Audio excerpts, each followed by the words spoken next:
চাষি বন্ধু, আমন ধানের ভালো মানের চারা বা বীজতলা তৈরি করতে হলে আমাদেরকে কিছু গুরুত্বপূর্ণ বিষয় মেনে জমিতে বীজ ফেলতে হবে। তাহলে সেই বীজ থেকেই আমরা ভবিষ্যতে ভালো, সুস্থ এবং উচ্চ মানের লম্বা ও মোটা চারা তৈরি করতে পারবো। যে চারাগুলো জমিতে বসালে অতি দ্রুত পাশকাঠি বৃদ্ধি পাবে এবং ধানের চেহারা অতি দ্রুত সতেজ হবে, তার সাথে সাথে ধানে ভালো একটা ফলন আপনি নিতে পারবেন।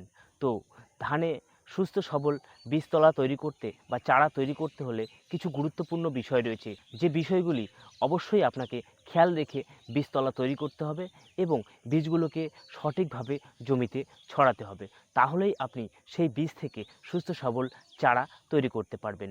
কিভাবে বীজগুলোকে শোধন করবেন, কিভাবে বীজগুলোকে অঙ্কুরিত করবেন, তারপর কিভাবে কোন পরিস্থিতিতে জমিতে ছড়াবেন, জল কতটা রাখবেন এবং পরবর্তী সময় কি কি পরিচর্যা করবেন, রাসায়নিক সার বা গোবর সারের পরিমাণ কি ব্যবহার করবেন, এই সমস্ত বিষয়ে আজকের ভিডিও। তো অবশ্যই আপনি যদি একজন চাষি হয়ে থাকেন এবং এখনও পর্যন্ত ধানের বীজতলা তৈরি করেননি, তাহলে আজকের ভিডিওটি আপনার জন্য অনেকটাই হেল্পফুল হতে চলেছে। তো কৃষক বন্ধু, আজকের এই ভিডিওতে মূলত যে 5টি বিষয় আমি আপনাদের জন্য বেছে নিয়েছি, সেই বিষয়গুলির মধ্যে প্রথমেই রয়েছে আপনাকে উচ্চ ফলনশীল উন্নত মানের সঠিক জাত নির্বাচন করতে হবে। তাহলেই আপনি আগামী দিনে ধান চাষে ভালো একটা ফলন নিতে পারবেন। যে কোনো ধানের বীজ আপনি নিয়ে নিলেন আর আগামী দিনে ভালো একটা ফলন নিতে পারবেন, এটা কিন্তু কখনোই সম্ভব নয়। তাই আপনাকে উচ্চ ফলনশীলের বীজ নির্বাচন করতে হবে। দ্বিতীয়ত যে বিষয়টি রেখেছি সেটি হচ্ছে বীজতলা তৈরি করার জন্য সবথেকে গুরুত্বপূর্ণ একটি বিষয়, অর্থাৎ যে বিষয়টি হচ্ছে মাটির নির্বাচন। আপনি যে কোনো ধরনের মাটিতেই ধানের বীজগুলোকে ছড়িয়ে দিলেন কাদা তৈরি করে, আর সেই জমি থেকে ভালো, সুস্থ, সবল, মজবুত, মোটা এবং লম্বা চারা আশা করছেন, সেটা কিন্তু কখনোই পাবেন না। তো এর জন্য অবশ্যই সঠিক মাটি নির্বাচন করতে হবে। তো কোন কোন মাটি ধানের বীজতলা তৈরি করার জন্য সবথেকে ভালো, সে বিষয়টি বিস্তারিত আলোচনা করা হয়েছে। অবশ্যই সম্পূর্ণ ভিডিওটি দেখবেন, এটাই আশা রাখছি। চাষি বন্ধু, আমন ধানের ভালো মানের চারা বা বীজতলা তৈরি করতে হলে আমাদেরকে কিছু গুরুত্বপূর্ণ বিষয় মেনে জমিতে বীজ ফেলতে হবে। তাহলে সেই বীজ থেকেই আমরা ভবিষ্যতে ভালো, সুস্থ এবং উচ্চ মানের লম্বা ও মোটা চারা তৈরি করতে পারবো। এই গুরুত্বপূর্ণ বিষয়গুলির মধ্যে প্রথমত যে বিষয়টি রয়েছে সেটি হচ্ছে উন্নত মানের উচ্চ ফলনশীল বীজ আমাদের বেছে নিতে হবে এবং বাড়ির যে বীজ রয়েছে সেই বীজ লাগানো যাবে না।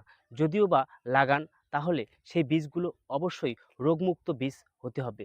অর্থাৎ বিগত বছর যে জমি রোগমুক্ত ছিল, যে জমিতে কোনো রকম ছত্রাকের আক্রমণ বা ব্যাকটেরিয়ার আক্রমণ ঘটেনি, সেই জমির থেকেই বীজ সংগ্রহ করে রাখতে হবে।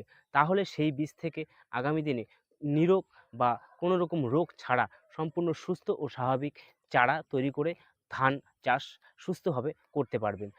দ্বিতীয়ত যে বিষয়টি খেয়াল রাখতে হবে সেটি হচ্ছে উপযুক্ত মাটি নির্বাচন করতে হবে।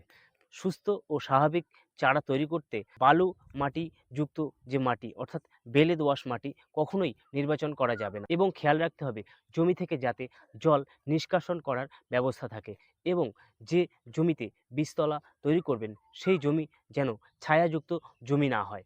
ছায়াযুক্ত জমি হলে চারা দুর্বল হবে এবং অতি সহজেই রোগ আক্রমণ করার সম্ভাবনা থাকবে। তাই অবশ্যই ছায়াযুক্ত জমি নির্বাচন করবেন না এবং যাতে জল জমে না থাকে সেই বিষয়টাও খেয়াল রাখবেন। এবং খেয়াল রাখতে হবে যে বেলে দোআঁশ মাটিতে চারা কিন্তু ভালো একটা মজবুত হবে না এবং চারা চিকন হবে। তাই অবশ্যই বীজতলা তৈরি করার জন্য ভালো মানের মাটি হচ্ছে এঁটেল মাটি বা দোআঁশ মাটি।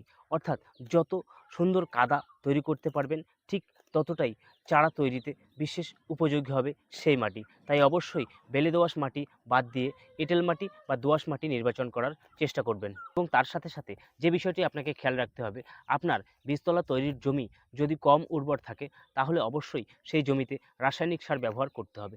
রাসায়নিক সার ব্যবহার করার জন্য অবশ্যই প্রতি 15 থেকে 20 কেজি বীজের জন্য আপনি যদি 4 ডেসিমেল জমি নির্বাচন করেন, তাহলে সেক্ষেত্রে আপনি অবশ্যই 1 কেজি ডিএপি সার এবং তার সাথে সাথে 500 গ্রাম পটাশ সার ব্যবহার করার চেষ্টা করবেন এবং তার সাথে সাথে অবশ্যই পরিমাণ মতো শুকনো গোবর সার ব্যবহার করবেন। তাহলে দেখবেন সেই জমিতে অবশ্যই দ্রুত পরিমাণে আপনার গাছগুলো সবুজ, সতেজ এবং মোটা ও লম্বা হয়ে আসবে।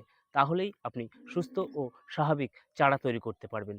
এবং আপনার জমিতে অবশ্যই যেটি ব্যবহার করতে হবে সেটি হচ্ছে কীটনাশক। দানাদার কীটনাশক আপনাকে ব্যবহার করতে হবে। দানাদার কীটনাশক ব্যবহার না করলে পরবর্তী সময় চারার মধ্যে যে মাজরা পোকার আক্রমণ ঘটার সম্ভাবনা থাকে। তাই অবশ্যই দানাদার কীটনাশক আপনি 4 ডেসিমেল জমির জন্য কমপক্ষে 200 থেকে 250 গ্রাম ব্যবহার করার চেষ্টা করবেন। আর আপনার জমি যদি যথেষ্ট উর্বর থাকে তাহলে আপনি রাসায়নিক সার ব্যবহার না করেও পর্যাপ্ত পরিমাণে গোবর সার ব্যবহার করে এবং সাথে কীটনাশক ব্যবহার করে যথেষ্ট পরিমাণে সুস্থ সবল এবং লম্বা চারা তৈরি করতে পারবেন। এটা কোনো রকম সমস্যা হবে না। এরপরে যে বিষয়টি আপনাকে খেয়াল রাখতে হবে সেটি হচ্ছে ধানের বীজগুলোকে কখনোই শুকনো অবস্থায় জমিতে ছড়াবেন না। ধানের বীজগুলোকে আগে শোধন করে নেবেন, তারপরেই আপনি অবশ্যই সেই বীজগুলোকে জলে ভিজিয়ে রেখে অঙ্কুরিত করে নেবেন। তারপরেই সেই বীজগুলো জমিতে ছড়াবেন। তাহলে দ্রুত আপনার বীজগুলো থেকে চারা তৈরি হবে এবং বীজগুলো নষ্ট হওয়ার সম্ভাবনা অনেকটাই কমে যাবে। যদি শুকনো অবস্থায় বীজগুলো ফেলেন তাহলে সেই বীজ থেকে কিছু কিছু ধান বা কিছু কিছু দানা নষ্ট হয়ে যাবে, যা থেকে আপনি চারা তৈরি করতে পারবেন না। তাই অবশ্যই 100% বীজ থেকে চারা তৈরি করতে হলে আপনাকে বীজ শোধন করে আপনাকে অঙ্কুরিত করে নিতে হবে। তাহলেই আপনি 100% বীজ থেকে চারা তৈরি করতে পারবেন। এবং বীজগুলো এমনভাবে ছড়াতে হবে যাতে বীজগুলো অতিরিক্ত কাছাকাছি বা ঘন না হয়ে যায় এবং অতিরিক্ত পাতলা বা দূরে দূরে না পড়ে যায়। যদি অতিরিক্ত ঘন হয়ে যায় তাহলে সেই বীজতলায় কখনোই সুস্থ স্বাভাবিক মজবুত চারা তৈরি করতে পারবেন না। চারাগুলো দুর্বল হওয়ার সম্ভাবনা থাকবে। আর যদি অতিরিক্ত পাতলা হয়ে যায় তাহলে কিন্তু সেই জমিতে আগাছা জন্মানোর সম্ভাবনা দ্রুত হারে বেড়ে যায়। তাই অবশ্যই আগাছা মুক্ত যদি চারা তৈরি করতে চান পর্যাপ্ত পরিমাণে দূরত্ব রেখেই আপনাকে সমানভাবে জমিতে বীজগুলো ছড়াতে হবে। এরপরে যে বিষয়টি আপনাকে খেয়াল রাখতে হবে, বীজগুলো ছড়ানোর পর অবশ্যই 2 থেকে 3 দিন কমপক্ষে হাফ ইঞ্চি মতো জল রেখে দিতে হবে এবং দিনের বেলা জলটাকে বের করে দিয়ে জমিটিকে রাখতে হবে, যাতে অতিরিক্ত রৌদ্রে জল গরম হয়ে চারাগুলো নষ্ট করে না দেয়।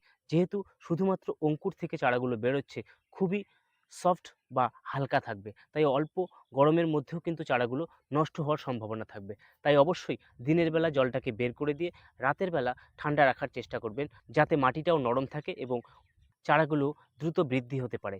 এই সমস্ত বিষয় খেয়াল রেখে যদি আপনার বীজতলা তৈরি করেন তাহলে সেই বীজতলা থেকে অবশ্যই যথেষ্ট পরিমাণে লম্বা এবং মজবুত সুস্থ স্বাভাবিক চারা তৈরি করতে পারবেন, যা থেকে আগামী দিনে আপনি ধান চাষে প্রচুর পরিমাণে ফলন বৃদ্ধি করতে পারবেন। তো কৃষক বন্ধু, আজকের ভিডিওটি এই পর্যন্তই। দেখা হবে পরের কোনো গুরুত্বপূর্ণ বিষয় নিয়ে পরের ভিডিওতে। ততক্ষণে ভালো থাকবেন, সুস্থ থাকবেন। ধন্যবাদ।